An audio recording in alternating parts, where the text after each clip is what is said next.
हाय, hello, नमस्कार. मी दर्शना तांबोई. राजश्री मराठीमध्ये तुमच्या सगळ्यांचं स्वागत.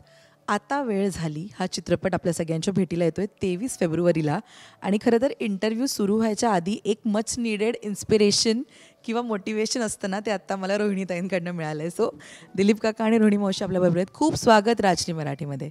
एक तर फार कमाल दिसताय दोघे. छान, सुपर दिसताय. कसे आहात? चांगलं आहे. आज विशेष अशी कलाकृती जेव्हा लोक बघायला उत्सुक असतात त्यावेळेला आणखीन फ्रेश वाटतं. मग आता अगदी रिलीज होते त्याच्यामुळे हा फ्रेशनेस त्या रिलीजचा आहे असं. म्हणजे मस्त दिसतेस. कशी आहे? थँक्यू. मी मस्त चाललेलं आहे. आणि आता इंटरव्ह्यूच्या आधी एवढं जे काही तू मोटिवेशन दिलंयस ना मला, म्हणजे कमाल आहे. पण सिनेमाचं ट्रेलर पाहिला आणि फारच इमोशनल विषय आहे हा. म्हणजे मी एक 30 सेकंदापर्यंत बघितला ट्रेलर आणि माझं असं होतं की मी मी बघू शकते का पुढे. लिटरली ही फिलिंग होती. तुम्ही पहिल्यांदा ऐकलत जेव्हा चित्रपटाबद्दल आता वेळ झाली, काय सगळ्यात पहिला विचार होता दिलीप? नाही, सगळ्यात मुळात आधी कुठल्याही कलाकाराला जे रोहिणीला काय मला काय आणि कुठलेही ते अनुभवी कलाकार आहेत त्यांना काहीतरी वेगळं करायची हौस असते. तर तसा हा विषय फारच वेगळा आहे. म्हणजे तो subject wise, story wise, content wise, आशय, त्यातली कथा आणि कॅरेक्टर्स आणि मांडलेला विचार हे सगळं खूप वेगळं आहे. तर तो त्याचा मोह पडला आणि ते लगेच म्हणजे हे असं मीच सारी केलेलं नव्हतं या तऱ्हेचा विषय. त्याच्यामुळे हे कॅरेक्टर, तो विषय आणि जे आनंद महादेवनलाच त्यात सांगायचं आहे ते करून पाहावं असं मला वाटलं. रोहिणीताई, जसं तर सर म्हणाले की हा विषय त्यांनी कधी केला नव्हता, अशा प्रकारचा विषय तुम्ही हाताळला नसावा आजवर. काय होता पहिला विचार, काय होता स्क्रिप्ट? नाही, तेच कारण वेगळा विषय म्हटल्यानंतर आणि वेगळा विषय आणि ते सुद्धा अनंत महादेवन करतोय म्हटल्यानंतर नक्कीच मी हो असंच म्हणून सांगितलं त्याला. मी करणार आहे. कारण अनंतच्या बरोबर फार पूर्वी आम्ही ॲक्टर म्हणून ॲक्ट्रेस म्हणून आम्ही एकत्र काम केलं होतं स्टेजवर. आणि त्याच्यानंतर त्यांचे सगळे चित्रपट मी पाहिलेले नाही आहेत, त्यांनी मला अजून दाखवलेले नाही आहेत. पण एक वेगळे विषय हाताळणारा माणूस, काहीतरी विचाराने वेगळे विषय करणारा. आणि हा विषय तर म्हणजे अगदी तसा पाहिला तर आता जवळचाच. तर त्यामुळे मी लगेच हो म्हटलं त्याला. नाव इतकं ॲप्ट आहे, आता वेळ झाली. साधारणपणे ना, ज्या सुरुवातीला नाव ऐकलं होतं की काय असेल चित्रपटामध्ये, मग कुठेतरी ना एक आपण म्हणतो ना की ग्लिम्स दिसायला लागले आणि मग ट्रेलर पाहिला आणि तो इतका टच करून गेला. इच्छामरण फारच इमोशनल विषय आहे. काय सांगाल ज्यांना? पण मला मला वाटतं की इच्छामरण म्हणजे तर हा निगेटिव्हिटी त्याच्यामध्ये नाही आहे. हे पॉझिटिव्ह सकारात्मक ज्याला म्हणता येईल ते सांगायचा आनंदनी प्रयत्न केला याच्यामध्ये. म्हणजे जसं हॅपीली जगता येतं, आनंदाने जगता येतं, तसं आनंदाने मरता पण आलं पाहिजे असा विषय त्याच्यामध्ये आहे. हे जे आमचं जे जोडपं आहे ते खूप त्यांनी लाईफ एन्जॉय केलेलं आहे खूप. तर त्यांचं म्हणणं आहे की मग ते अंथरुणात कुथत पडून एक असं त्याला म्हणतात की कधी जातो कधी येतो असं होण्यापेक्षा व्यवस्थित प्लॅन करून, व्यवस्थित नियोजन करून असा जर मृत्यू घेतला आला तर आपण जसं लाईफ एन्जॉय केलं तसंच डेथ पण एन्जॉय करायला हवा. जन्म आपल्या हातात नसतो, मृत्यू आपल्या हातात का नसावा, ही फिलॉसॉफी. रोहिणी मावशी, तुम्ही सगळ्यात पहिले कोणाला सांगितलं होतं या अशा प्रकारची स्क्रिप्ट तुमच्या वाट्याला आली आहे? कोणाला सांगितलं होतं सगळ्यात? काय सॉरी? ही जी स्क्रिप्ट तुमच्या वाट्याला आली आहे, सगळ्यात पहिले तुम्ही त्याबद्दल कोणाला सांगितलं? मी माझ्या मुलाला खूपच इमोशनल विषय आहे कारण. मी माझ्या मुलाला सांगितलं होतं. म्हटलं हा असा विषय. आणि त्यालासुद्धा म्हणजे अर्थात तो पण ॲक्टरच आहे, त्यांनीसुद्धा येस मग चांगला विषय आहे, नक्की नक्की कर. म्हटलं करणारच आहे, पण फक्त तुला सांगते मी की असा असा विषय आहे म्हणून. I was very excited.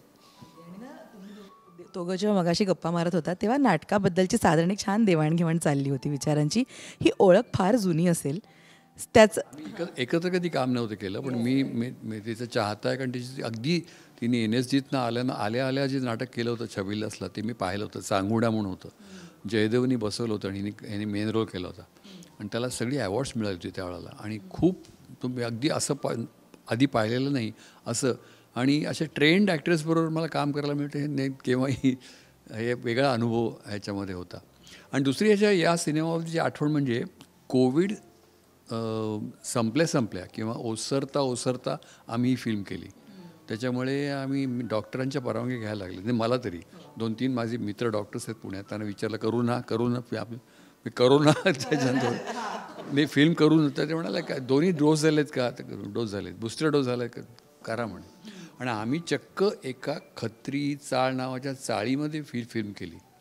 तिथे डिस्टन्स वगैरे काय आम्ही शॉर्टपर्यंत मास्क लावलेले होतो ट्रेलरमध्ये सुद्धा आहेत ते ग्लिम्स. आणि शॉर्ट चळाला काढायचो. आणि ते चाळीतला शूट असल्यामुळे किती तिथे कॅमेरा मुवमेंट्सला वगैरे तेवढी जागा नव्हती तेवढी बंगल्यात मिळू शकते.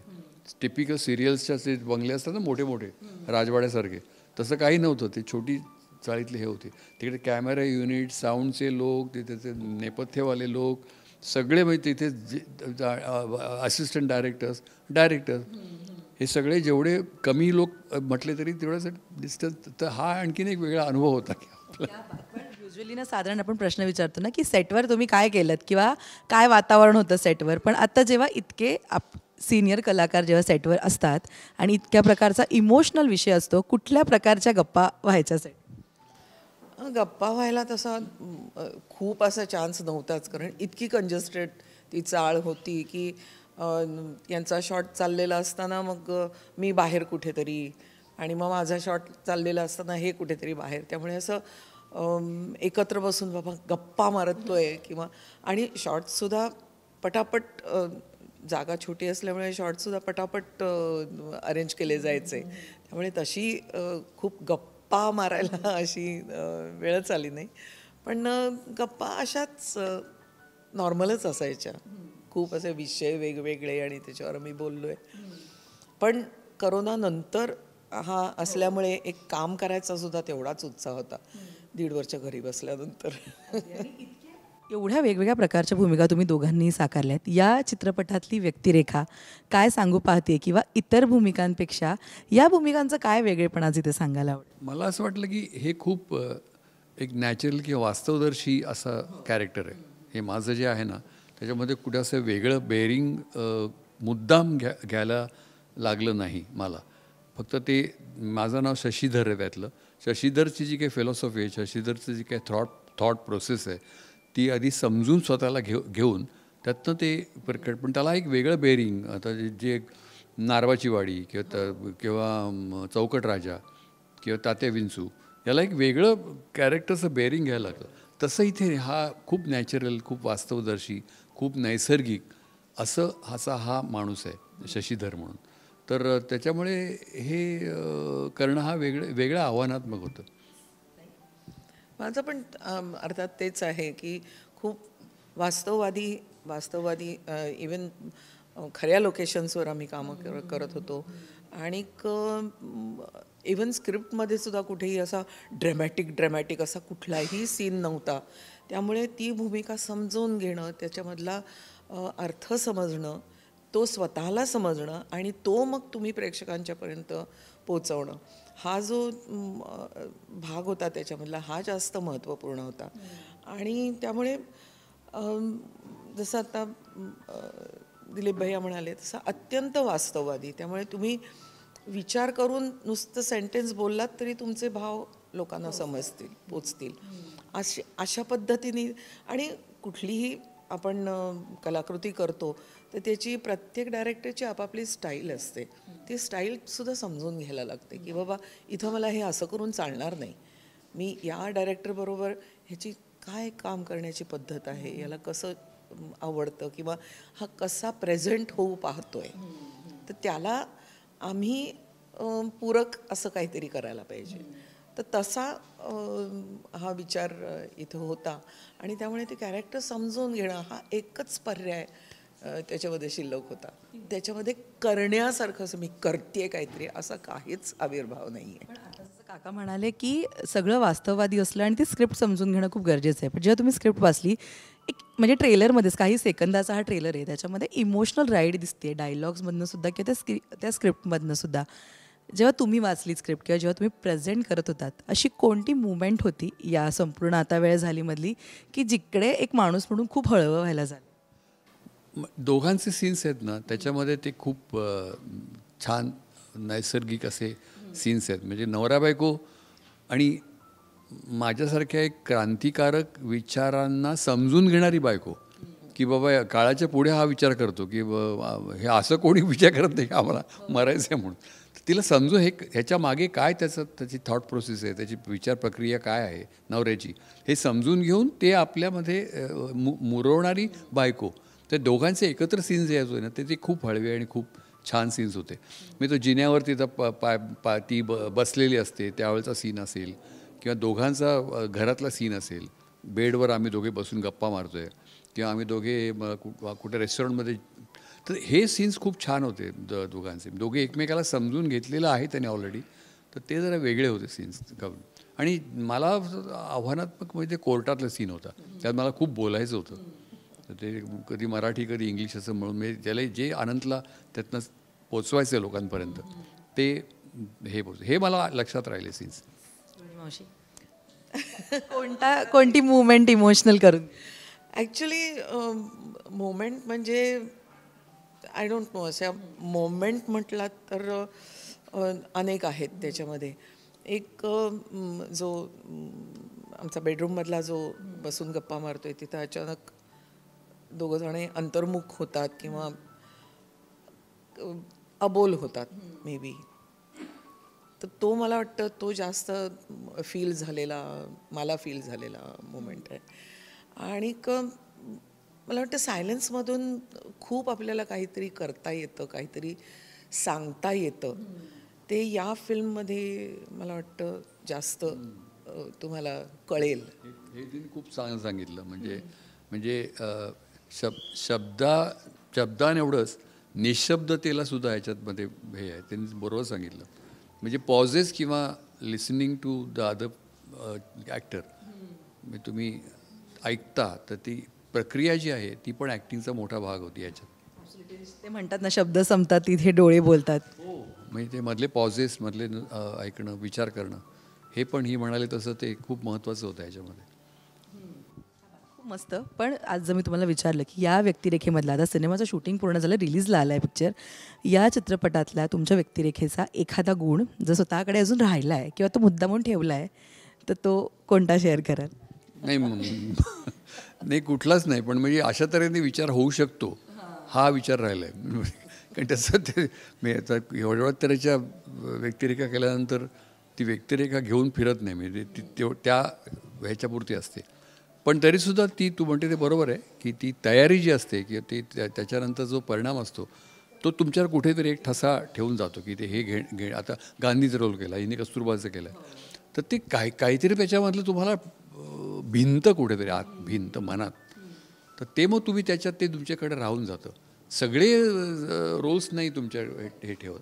तर तसं ह्याच्यातलं जी एक त्याची पॉझिटिव्हिटी आहे या कॅरेक्टरची, शशीधर आणि त्याची बायको, ती पॉझिटिव्हिटी हो राहिली. तेच जे दिलीप भैयांनी म्हटलं की कुठलीही कॅरेक्टर तुम्ही घरी घेऊन नाही जाऊ शकत, कारण ती कॅरेक्टर असते, ते तुम्ही नसता. पण त्या कॅरेक्टरचा जो विचार मे बी आहे तो तुमच्या विचारसरणीमध्ये कधी कधी परिणाम करून जातो. की जसं मी कस्तुरबा केल्यानंतर मी नेहमी म्हणते की मी लोकांना दुसरा नाही, मी तिसरा चान्स द्यायला तयार असते.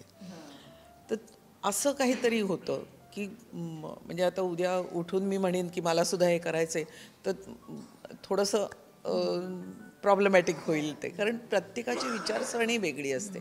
पण इतरांची विचारसरणी समजून जेव्हा आपण घ्यायला लागतो तेव्हा आपल्यावर त्याचा थोडा तरी परिणाम होत असतो. आणि तो परिणाम किंवा त्या दृष्टीने विचार करण्याची पद्धत ही आपण अनुसरतो कधी कधी. तर तसं प्रत्येक कॅरेक्टरच्या नंतर हे झालेलं आहे किंवा हे होतं चांगल्या कॅरेक्टरच्या नंतर. तयार झाला आहे चित्रपट, आता वेळ झाली. 23 फेब्रुवारीला येतो आहे प्रेक्षकांच्या भेटीला.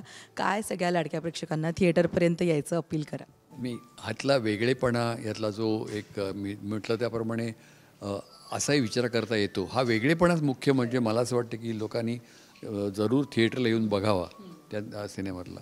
आणि आम्ही दोघं आहोत त्याच्यामध्ये, पहिल्यांदाच एकत्र काम करतो आहे. वेगळा विषय, आनंद महादेवनसारख्या अनुभवी लेखक, दिग्दर्शक आणि ॲक्टर, जो तिन्ही 3 in 1 आहे. तर त्यांनी हे सिनेमा केलेला आहे, त्याच्यामागे त्याचे खूप त्याचा अभ्यास आहे, त्याचं होमवर्क आहे. तर ते आम्ही पोचवायचा प्रयत्न केला आहे. तर जरूर हा वेगळा सिनेमा लोकांनी येऊन बघावं असं मला वाटतं. 23पासून रिलीज आहे. रोहिणी मावशी, थिएटरमध्ये जाऊन मी पिक्चर बघितला, प्रेक्षकांनी पिक्चर बघितला. बाहेर पडताना प्रेक्षक आपल्याबरोबर काय घेऊन बाहेर पडतील 23 फेब्रुवारी? मला वाटतं ह्याच्यामधला जो विचार आहे तो नक्कीच लोकांना विचार करायला लावणारा असा आहे. आणि मला वाटतं ते प्रेक्षकांनी बरोबर घेऊन जावं की ह्याच्यावर काहीतरी विचार व्हावा, ह्या विचाराचा काहीतरी परिणाम व्हावा, आणि ते लोक बरोबर घेऊन जाऊ शकतात किंवा जाऊ शकतील किंवा जातील असं माझं मत आहे. म्हणायला आवडेल आता वेळ झाली इंटरव्ह्यू थांबवायची. Thank you so much. खूप शुभेच्छा. ऑल द बेस्ट संपूर्ण टीमला.